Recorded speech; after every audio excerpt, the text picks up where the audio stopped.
So next speaker is Dr. Jerry Spivak from Johns Hopkins, who is another true expert on the MPNs, and his favorite topic is central thrombocythemia. Dr. Spivak.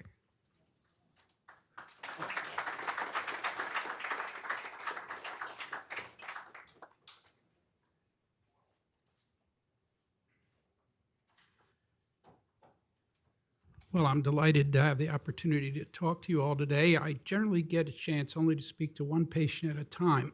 While I realize your presence here, as far as I'm concerned, is involuntary, in disease, not only does the doctor have a say, patients have a say. So I want this to be an educational session from the point of view, I'm not going to tell you how to treat your disease personally, but I'm going to tell you how to think about it so that you can have equipoise with your physician. So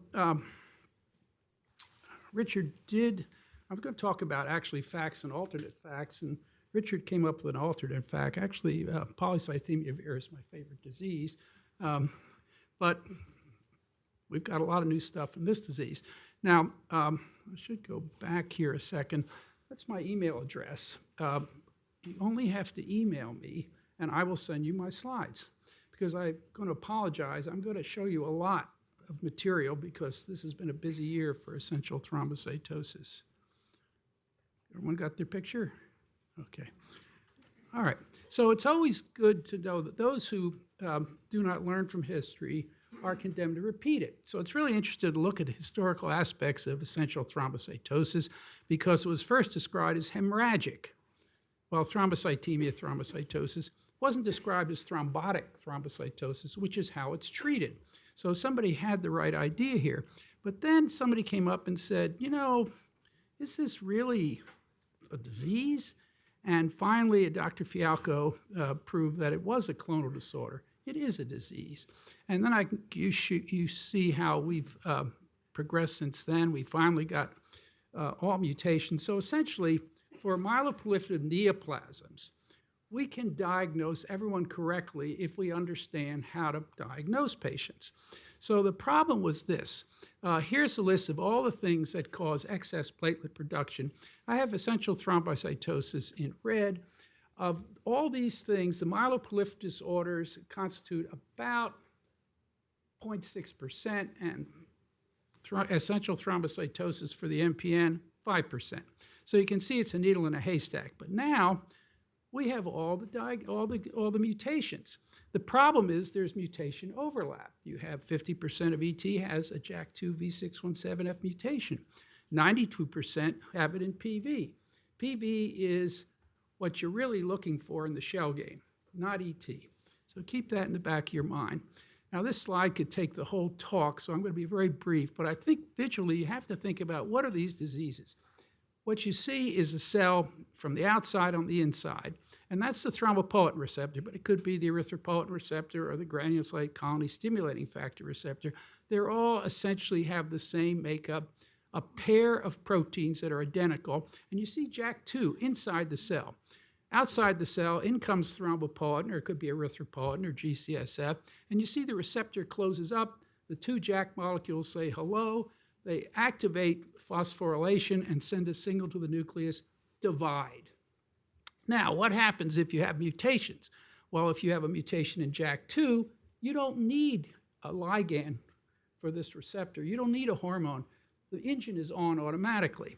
And you can have it in JAK2, you can have it in the receptor itself, but it has to be the thrombopoietin receptor, or you can have calreticulin, which really is weird because it couples these receptors and is probably the most effective in increasing platelet production. Okay, but you have two JAK2s, you have two receptors, proteins, so you can get homozygosity. We're going to come back to that. It makes a big difference. So what are, why is this not moving? The myeloproliferative neoplasm, clonal stem cell disorders, and I'm going to go over that. And we have the mutations, and they make normal blood cells. People say to me, I have essential thrombocytosis. Do I have a cancer? You have a clonal disorder. Anytime you have a clonal disorder, it could become a cancer. But in this disease, you're making normal blood cells. gain of function. Most tumor-promoting mutations are loss of function, loss of tumor suppressor. So once you get one of the three mutations, other things happen. You and the person sitting next to you may have ET, but you're going to behave differently. If you're a woman, you're going to behave differently than a man. And if you're over 60, you're going to behave differently than if you're under 60. And there are other host factors we don't understand. But what you want to remember, polycythemia vera is poly. Red cells, white cells, and platelets. And I'll show you the World Health Organization Diagnostic Criteria. They forgot several of these. ET is just the platelets alone. Let's go on. So quickly, here's our Hopkins 600. These are 600 patients we followed for more than almost 2 decades now. Women get ET earlier than men, and more women get it than men. So there's sex there. If you look at myelofibrosis, men get it later, and if you look at leukemia, men get it more. So these are sex differences. Now, what I call anticipation in the myeloproliferative neoplasms, your doctor says you have essential thrombocytosis, and then one day you show up with polycythemia vera. Usually if you're a woman. If you're a man, and the doctor says, oh, you have essential thrombocytosis, you will show up one day with myelofibrosis. And here's our data. Women are 4 times more likely with essential thrombocytosis to develop polycythemia vera, while they're much less likely than men to get myelofibrosis. So that's something you can tell your patients. Now, here is the dogma of hematology. On the top, you have stem cells. I've only pulled out one stem cells, but your bone marrow has many stem cells. But each one gives rise to what we call a clone. All the cells going down in the differentiating pathway come from that one cell. And what's the one receptor in that cell that's important? The thrombopoietin receptor. So that is a target, and I will throw out, at least in a mouse, if I take away the thrombopoietin gene in a mouse, in a polycythemia vera mouse, guess what happens? The disease goes away. The mouse still has the mutation, but no longer has the disease. So these are actually hormone. We haven't done this in humans, but in a mouse this works. So now if you look down the line, you see the megakaryocyte, it has a thrombopoietin receptor. The platelets have the thrombopoietin receptor.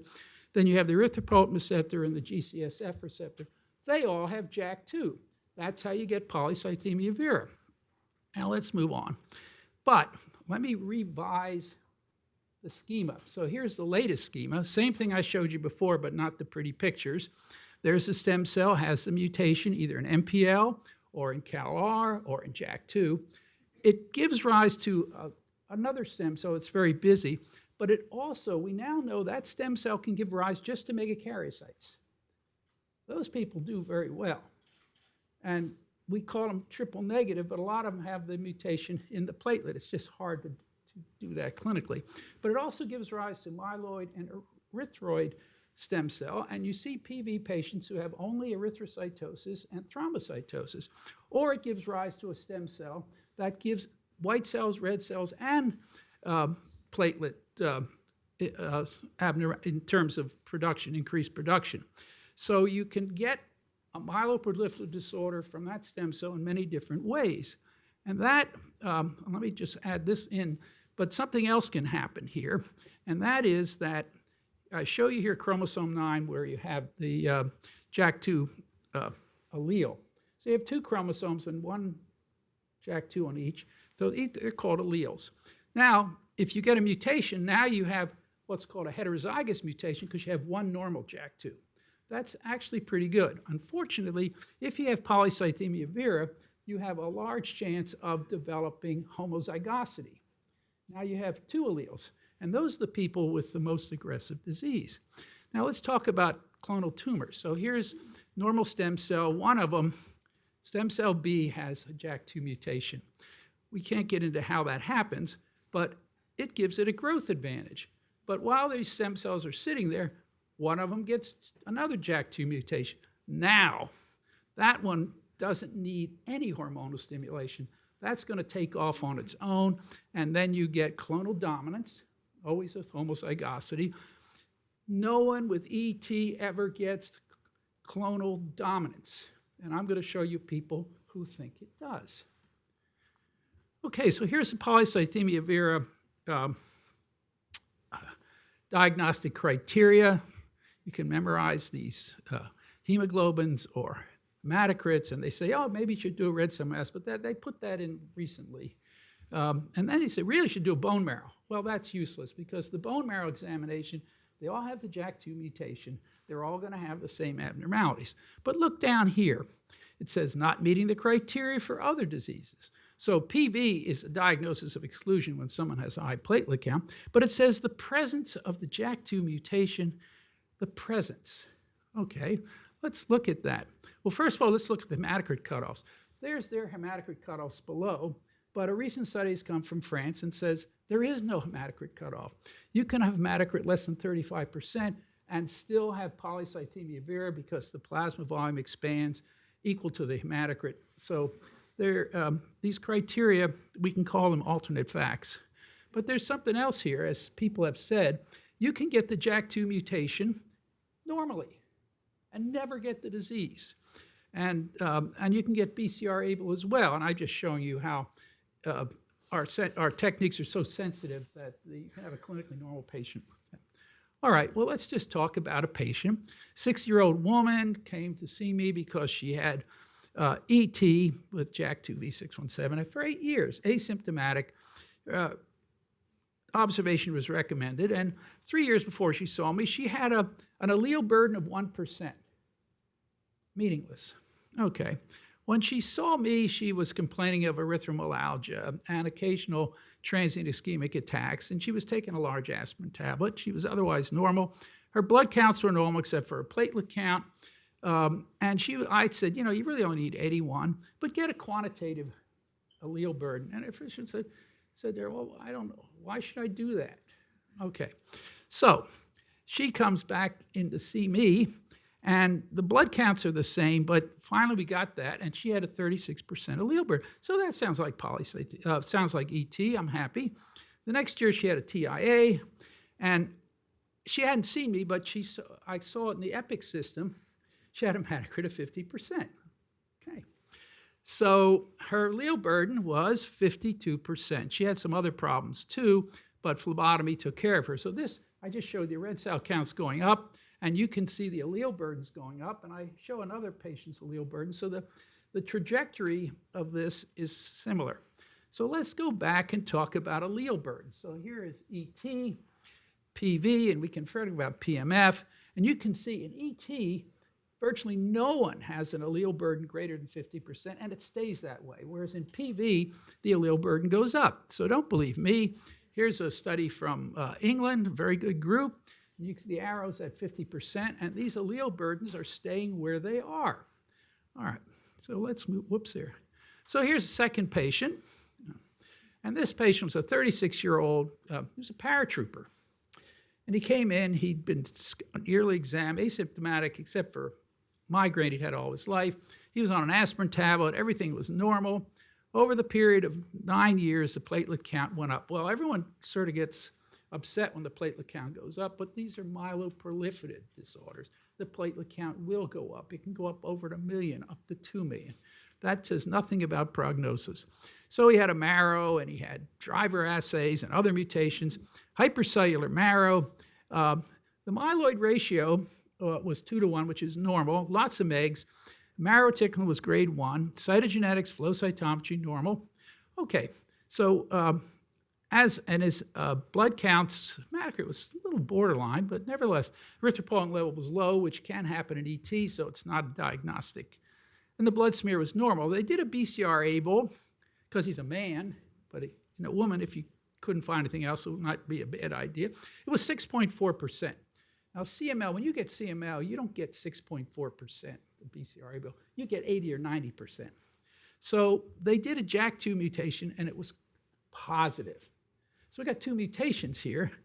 And I said, well, you know what? You really need to get a quantitative mutation, 11.5%. That's something. That's his ET. He has BCR-ABL, but the disease is ET, but you can treat both with interferon, which he's on now.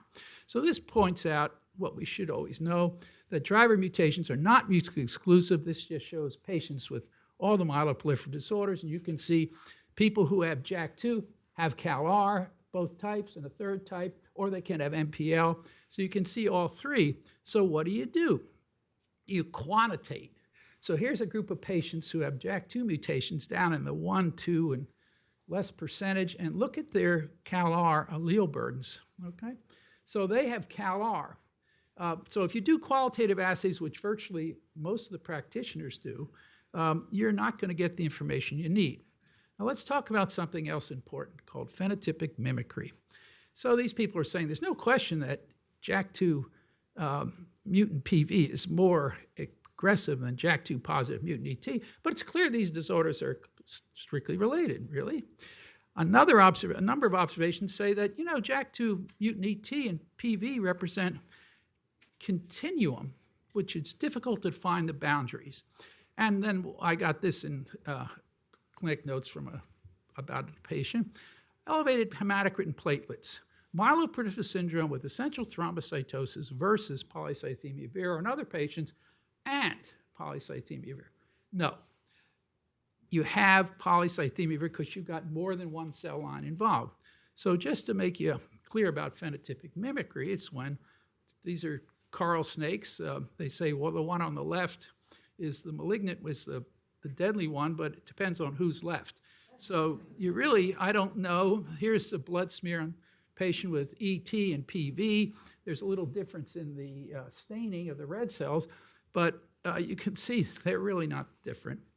And in this study, sort of showed before, 64% of the people thought to be ET actually had PV when a red cell mass was done. So who were the people saying that mutation status defines subtypes of essential thrombosis with substantially different clinical course and outcome? So this is really alternate facts or fake news, unfortunately. It's what people really want to believe because they got the CALR mutation. So these are the patients. Now, I put a red arrow there because you can see they have a range, okay? And then you've got the median or the mean, I don't know which they're using here, but there's a range there. And you'll see in PV the range goes from 14.8 grams of hemoglobin to 22.5. And gee, it's weird. We got anemic ET patients, but then they have ET patients with hemoglobin of 22.5, which is, 50% greater than the World Health Organization says that's PV. And if the World Health Organization get that right, why can't these guys get that right? Why can't the associate editors of blood get that right? Why can't the editor of blood, the leading hematology journal? So there are two articles of the same. And guess what? Some of the CALR patients have hemoglobins above meeting polycythemia vera criteria because rarely you can get that. But people are not looking at the facts. So this is the killer. These are the allele burdens, the arrows at 50%. So if you look at their ET patients, they have PV. And you can see and so anyhow, what more can I say than that?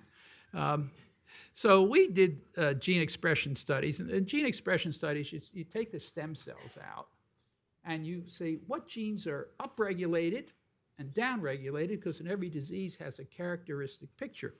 So what you see here in PV, if you look at women, they deregulate half as many genes as men, either up or down. But there's 102 genes, that's the disease. Those are the diseases that are deregulated, and if you find out why they're deregulated, then you have the disease. So we took the data from this article from Dr. Vanucchi's lab. He was very kind to tell us, because they don't tell you in the blood bank, in the gene storage areas. And it turns out that women actually in ET upregulated more genes than men, but there are only 17 genes. So these two are different diseases. If anyone cared to read the literature, and Ron showed you this, ET has a longer survival than PV. And if you think, you say, oh, gee, I got the JAK2 mutation, I wish I had the CALR mutation, doesn't matter. The survival is the same. And if you'd have no mutation, and I have patients like that, their survival is just as good. So let's end up here on treatment here. And here's William Adamczyk. And one of the things he said before when talking about how to treat patients, and I just don't have time, but I'll just say it. He said it'd be good to know what the natural history of the disease is if it weren't for all the treatment that people are getting. So here's a plea, and it's not to you guys, but to the people who aren't in the room. If you're going to do studies on MPN patients, take patients who haven't been poisoned with hydroxyurea or some other way of treating them, and start out, and because all the patients in these study are heavily treated to start with. So tendency in medical practice, known hematologies aren't alone, treat every condition as vigorously possible in hematology, make all the abnormal numbers normal, okay?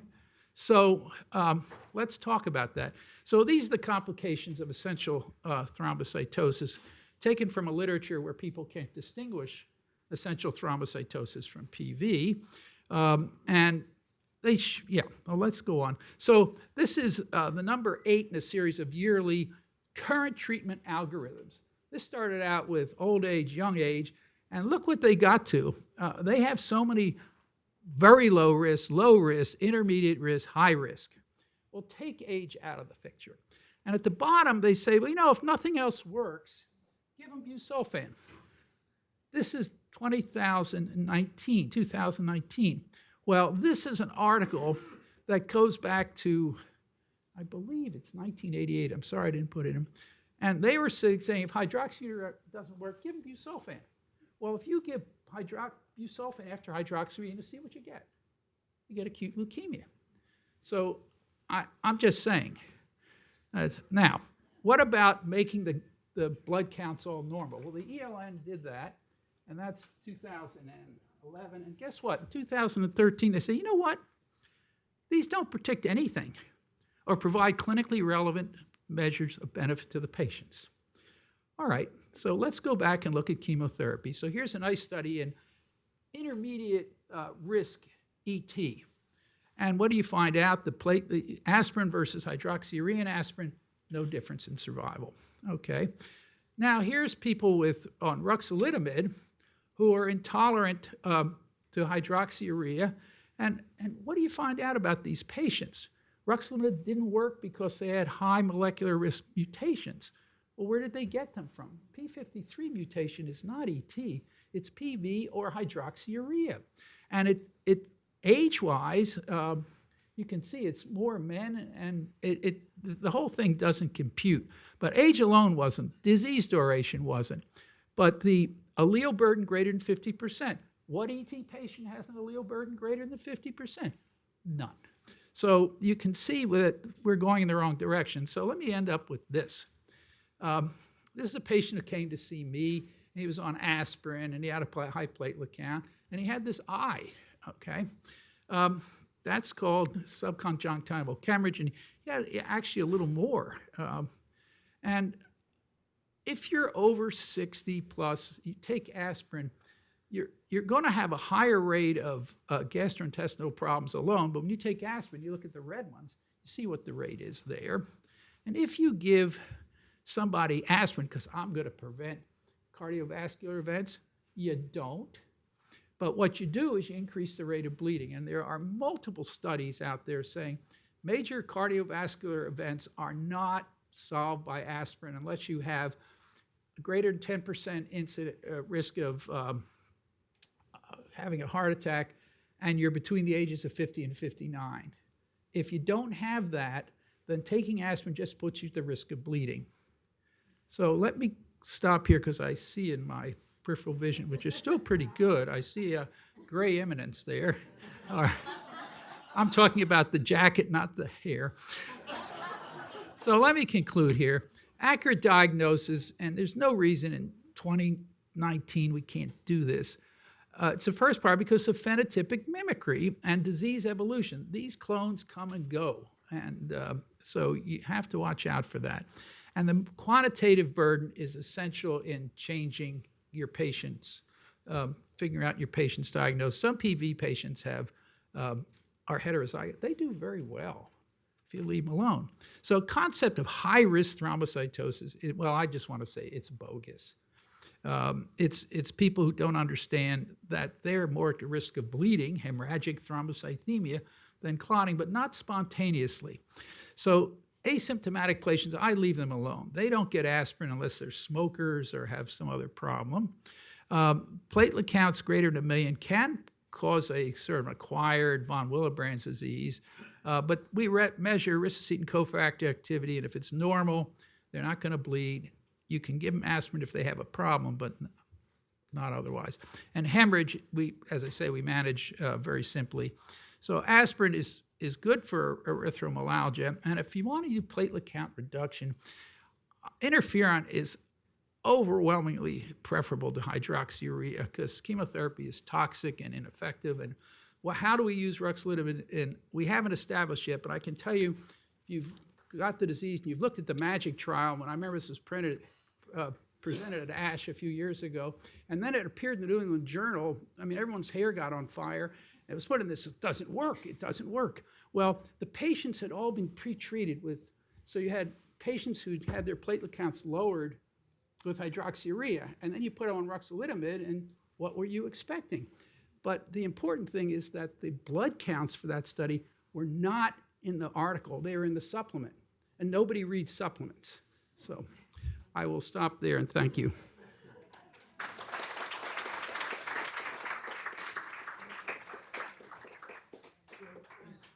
So, friend or foe, we must maintain the schedule.